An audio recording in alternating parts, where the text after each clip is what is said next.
kahit na 5 taong o meron ng 5 taong jowa, karelasyon, itong si Carlo, nagawa pang humanap ng iba. Carlo naman. Nakilala nitong si Carlo ang 2 buwan na niyang ka-talking stage lang. Kumbaga kakwentuhan, ganyan. Sa isang dating app. Nako, mga dating app talaga. Pero si Carlo, sabi niya, una pa lang, sinabi niya na sa kanyang kausap online na meron naman na siyang girlfriend, karelasyon for 5 years. Pero imbis na umayaw at bumitaw na itong si Angel, na nakilala niya sa dating app, deadma lang at ipinagpatuloy pa ang kanilang lihim na landian. Yan ang sinabi nila, lihim na landian. Hindi lang namang kwentuhan gustuhin man daw na kumalas nitong si Carlo kay Angel, ay takot ito dahil baka magsumbong naman si Angel doon sa legal na girlfriend ni Carlo. Kaya kausapin na nga po natin, itong si Carlo ay 27 years old mula sa Quezon City. Carlo, magandang tanghali sa iyo, Carlo. Hello po, magandang tanghali po. Carlo, meron ka ng 5 taon na girlfriend. Taga saan ba yung girlfriend mo? Taga dyan lang rin sa Quezon City? Yes po. Caloocan po. Oo, okay, sa Caloocan. So, regular naman ang mga pagkikita ninyo. Yes po. Ano naman po, every weekend po pag after ng work po. Nagkikita. Okay, ayan yung pag-uusap ninyo, hindi ba nagiging matabang naman? Kasi ano ba napag-isipan mo? Bakit ka naman nag-install pa ng isang dating app? You're not supposed to be dating dahil exclusively dating na kayo ng girlfriend mo from Caloocan for 5 years. Bali po yung kaibigan ko lang po yung gano'n sa akin, sabi niya. Try ko daw po yung, akala ko po kung ano lang yun. Tapos yun pala po is dating app. And then nag-scroll lang po ako. Tapos yun po, may nakachat po ako doon. May nakachat. Oo, pero 'di ba the first time na nakita mo na, uy, sandali, ano ba 'tong mga 'to? May mga tao, may nagchat-chat. Dating app pala 'to. Hindi mo pa inalis? Hindi mo pa inan-install? Hindi pa po, parang nag-enjoy din po ako doon sa nag-enjoy. Umasa rin. Umasa rin na makakilala ng panibago magiging kaibigan. Pero in the first place, bakit naman in-install ng kaibigan mo ang isang dating app doon sa personal mong phone? Ano lang po parang bigla lang po nag-chat-chat lang po kami. Tapos parang nakaanoan ko po ng nakapagpalagay po ng loob yung ka-chat ko po. Parang maganda na po siya ka-chat. Hindi, mamaya tayo pumunta ron kay Angel, dun sa nakachat mo. Ang sinasabi ko, bakit naman napunta kayo sa punto nung kaibigan mo na pare, ito, subukan mo, mag-install ka ng dating app. Bakit? Meron ka ba naging problema sa girlfriend mo noon? O wala lang? Gusto mo lang ng bored ka lang? Wala naman po, parang na-curious lang po ako. Tapos sabi niya, try mo lang parang ganun lang. Pangpalipas lang daw po ng oras minsan sa opisina pag walang ginagawa po. Pampalipas ng oras sa opisina pagka walang ginagawa. Nauubusan ba talaga ng ginagawa sa opisina? Ha? Ano bang trabaho mo, Carlo? IT po. 'Di ba? Pagka mga IT medyo kailangan talaga. Tsaka ikaw hindi mo alam yung dinownload mo, IT ka? Ha? Tatagal na nung mga 'yan. Carlo. Actually po, alam ko naman po yun. Pero sabi ko, pwede ba may mag-chat-chat doon, gano'n? Sige, so out of curiosity, sinubukan din. Ayan. So nakahanap ka na nga ng katapat mo at nakachat. Sabi mo, nakapagpalagayan mo ng loob na si Angel. Ano na ba ang pangyayari? Magkwento ka nga. Simula nang makachat mo na itong si Angel. Ayun po, bali... Dahan-dahan lang dahan-dahan. Bali po, magka-chat po kami pag break ko po sa work, gano'n. Ano mga pinag-uusapan nyo? Wala lang. Mga tungkol po sa kung anong trabaho niya, anong ginagawa niya. Mga usual na chat lang po sa araw-araw po. Nung una yan, syempre day 1, pwede na masagot yan. Yung day 2, yung day 3, yung day 4, hanggang saan na ngayon ang pag-uusap ninyo nitong si Angel? Nasa body parts na ba kayo? Hindi pa naman po. Wala pa. Parang lang yung mga qualities na mga hinaharap niya sa lalaki. Parang kung Kasi tinanong niya din po kasi ako. Pero sinabi ko po sa kanya in the first place na may girlfriend po ako. Mm. O, sinabi mo, at ano naging reaksyon niya? Okay lang? Opo, naging ano lang po sa kanya. Parang okay lang po sa kanya. Kasi, Hindi ko din po alam. Parang naghahanap din daw po kasi siya ng ano nun eh. Parang naghahanap din po siya ng mga kausap na nung time na yon. Kaya para nagkaroon lang ng, ayun, aksidenteng nakapag-chat kami dalawa, nagkausap kami doon sa dating app po.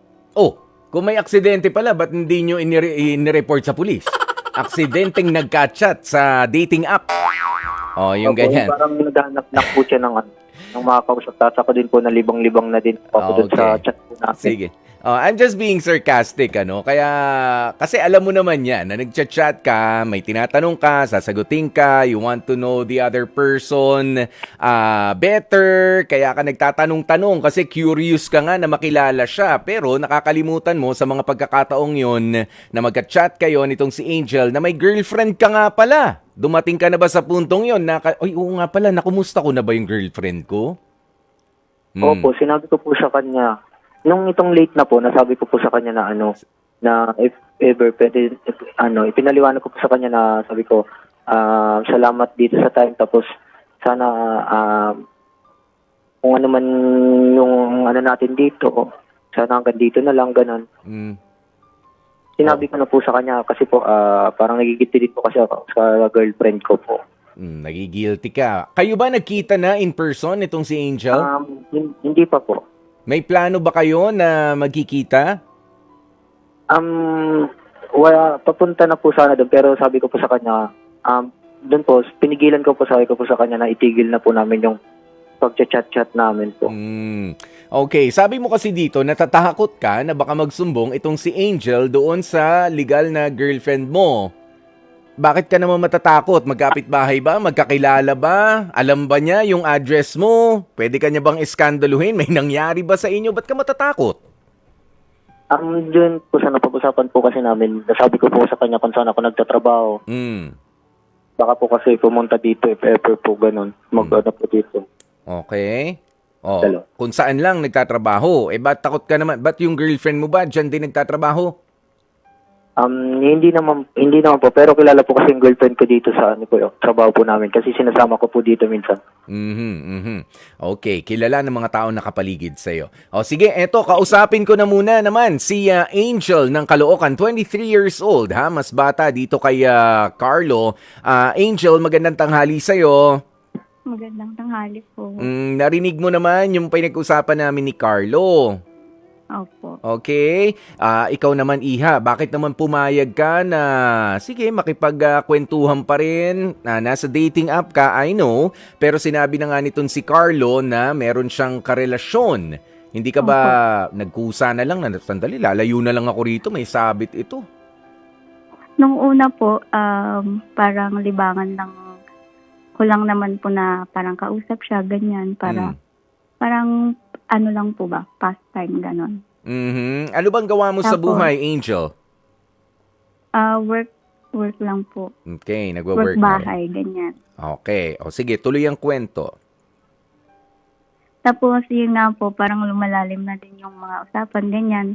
Hanggang sa, ayun. Ano, Angel, ano yung lumalalim na usapan? Kasi nga kanina tinatanong ko, ano mga pinag-usapan ninyo? Saan ka nagwo-work? Anong gawa sa buhay? Anong qualities sa mga lalaki? So ano yung lalim ng usapan na sinasabi mo? Nandun na ba kayo sa Parang, punto na magkita tayo? nangangamusta Mag-date po siya, tayo? ganyan. Hindi naman po. O sige, go. Parang mga kulit-kulitan lang po, gano'n. Anong pangungulit ang ginagawa ni Carlo? Ha? Nagpapa-cute na? Napangungulit? Hindi naman po. Parang siya kasi yung andyan pag gusto kong may kausap, gano'n po. Tapos parang nawala na rin yung ano ko na, ay, may jowa pala to. Gano'n. Pero pinipigilan ko naman po. Pero ano talaga ang pinaka-intention mo, ha? Dahil sa mas kilala mo na gano'n na kayo katagal na magka-talking stage, magkakwentuhan nitong si Carlo? Parang mga 2 months po. Halos 2 months po. Oh, halos magto 2 months na, matagal-tagal na rin. Ikaw ba, malinaw na ang intensyon mo na talking stage lang yan o baka naman gusto nyo ng palalimin yan? Sa ngayon po hindi na kasi babae din po ako. Alam ko naman din yung mararamdaman ng girlfriend niya. Kaya pinipigilan ko na rin pong kausapin siya. Yan, pinipigilan. So, ibig sabihin, meron na talaga namumuo rin na something mula sa'yo, Angel. Oh. Pero papaano yun? Capable ka ba? Siyempre, hindi ko naman tatanungin sa'yo, no? Ikaw ba, pagka dumating yung pagkakataon, manggugulo ka pa sa relationship nitong si Carlo sa kanyang girlfriend? Yun yung kinakatakot niya eh. Hindi po. Hindi ko naman gagawin yun. Hindi Kasi, naman gagawin. Parang nare-realize ko na ako naman din yung mali dito. Yun po. Okay, sige. O ito, bibigyan ko kayo ng pagkakataon ni Carlo na makapag-usap and para maging maayos na rin, ano? Sabi ko nga, nung mga nakaraan, sinusubukan natin na mapag-ayos yung mga nagkakasira. Pero ito, hindi naman sa gusto ng programang H2H o Heart to Heart na magkasira kayo, pero tigilan nyo na. Yung di ba, pag-chatting nyo. Ikaw ba, Angel, ay dalaga? Opo. Meron ka na ring ibang mga ka-chat sa dating app na in-install mo? Actually, first time ko lang po yun parang ano ko lang yung app na yun sa mga workmate ko. Parang gusto kong itry to, ganun po. Kaya parang doon natuto na rin ako na hindi dapat ganun yung gawin ko. Yes, oo. Pero tinatanong ko lang naman dito, no, kung meron ka ring iba pa namang mga nakaka-chat, nakukumusta na medyo mas maayos ang status? Yung sigurado talagang single na naghahanap din ng kapwa niya single, walang sabit, kung hiwalay man, annulled na, yung ganyan. Wala po. Wala pa. Siguro ngayon maghahanap na po. Yung ganyan. Sige. Yung yung wala nang sabit. Yung walang sabit. O yung hindi ka makakapang-apak ng ibang tao. Yung may respeto ka sa kapwa mo babae. Lalong-lalo na. Sige. Ito, si Carlo at si Angel, maganda mapag-usap natin. Okay? Para mabigyan linaw at formal nang tapusin itong komunikasyon ninyong dalawa. Kaya naman, sige, Carlo and Angel, mag-usap kayo. Hello, Angel. Unang-una sa lahat, maraming salamat din sa time and siguro kung ano man yung namagitan sa atin, hanggang doon lang. And alam ko mas makakahanap ko pa na mas better sa akin. Yun yung na talagang sok sa kung anong gusto mo sa na mas better sa akin. Ayun, and salamat sa lahat and good luck. And wish you all the best sa life, career, and sa love life. Ayun. Carlo, salamat din. Kasi nakakausap kita sa mga oras na kailangan ko ng kausap. Pero huwag ka mag-alala, hindi ko gagawin yung iniisip mo na guguluhin ko kayong dalawa. Ayun, good luck din sa lahat. Yun lang. Kita na lang tayo sa barangay. Hindi ka naman nautangan, Angel?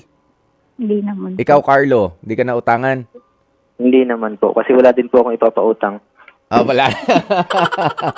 Baka nagkakuhanan kayo. Baka, ikaw, Carlo, mag-uninstall ka na yan. Pwede? Po. Actually po, inalis ko na po. Inalis mo na. Okay. Angel, di mo na siya nakikita doon? Hindi ko na rin po na-open. Pero baka nagkapalit naman kayo ng baka yung number. Ganyan. Wala na po. Tigil na po. Wala po. Iniisip ko na rin yung jowa niya. Naku, malaking gulo yan. Baka hindi kayo dito sa heart to heart mag-usap. Baka doon kayo kay Senator Raffy Tulfo. Biglang magkaharapan pagka inilaban nyo yan. Ha? Kaya naman ang desisyon ninyong dalawa ay tama na. Tigilan na. Tama? Okay? Yes po. Goodbye. Baka meron ka pang mga gustong sabihin, mga nakalimutan, mga labahin na kailangan ligpitin at isampay na. Ha, Carlo and Angel, wala na? Wala na kayong nakalimutan? Wala na po. Buti po nagkaroon po kami ng pagkakataon na mag-usap din po. Okay, Carlo, dapat po, para masabi din po namin yung kung ano man pong dapat sabihin po namin sa isa't isa po. Ayan, at dapat natuto ka na dito, Carlo, ano? Bagaman exciting. Okay? Totoo naman, 'di ba? Na exciting na meron kang panibago nakakausap na para ba naiinlababo ka rin, 'di ba? Para kumbaga nai-spice up yung love life mo o sabihin mo nang para natutuwa ka sa sarili mo kasi may nakaka-appreciate sa iyo tama? Carlo, pero dapat yan ay ibinibigay mo yung pagkakataon doon sa girlfriend mo for 5 years na rin. Dahil mahal mo naman yung girlfriend mo, di ba? Yes po. Oo, sa susunod, wag nang ganito. Pero yung totoo lang, wala ka bang doubt sa relationship mo ng girlfriend mo for 5 years na? Wala naman po. Yung mga ginugol mong oras sa pag-uusap ninyo ni Angel noon, sa kanya mo ilipat. Ibalik pala. Sa kanya mo ibalik dun sa girlfriend mo. Okay? Apo. O, Kuya sige. O, ikaw naman, Angel, good luck sa iyong paghahanap ng magiging kaibigan. Kaibigan muna. O, wag mo nang Opo. jowa-jowa. O, wag minamadali ang mga bagay-bagay na yan kaysa naman mapunta ka doon sa may sabit. Baka merong katulad nga ni Carlo, pero hindi sasabihin sa'yo na meron palang sabit, ganito pala, ganyan. Napaka-komplikado. Baka ikaw rin ang maipit sa gitna. Tsaka ka lang magigising, nasa likod ka na ng rehas. Nakakulong ka na. Mahirap yun, Angel, okay? Opo. Alright. Thank you po. Alright, maraming salamat sa inyong dalawa. Sa oras nating 12:29, mga kapatid, bigyan na muna natin ng awitin itong si Carlo at si Angel na pinili ng tapusin ang kanilang ugnayan. Dahil nga si Carlo ay meron naman na talagang girlfriend, naging magka-talking stage lang sila pero piniling tapusin na kaysa magkasabit-sabit pa. Pero sabi nila sa huli, maraming salamat sa mabilis na friendship na meron naman sila. Especially for you.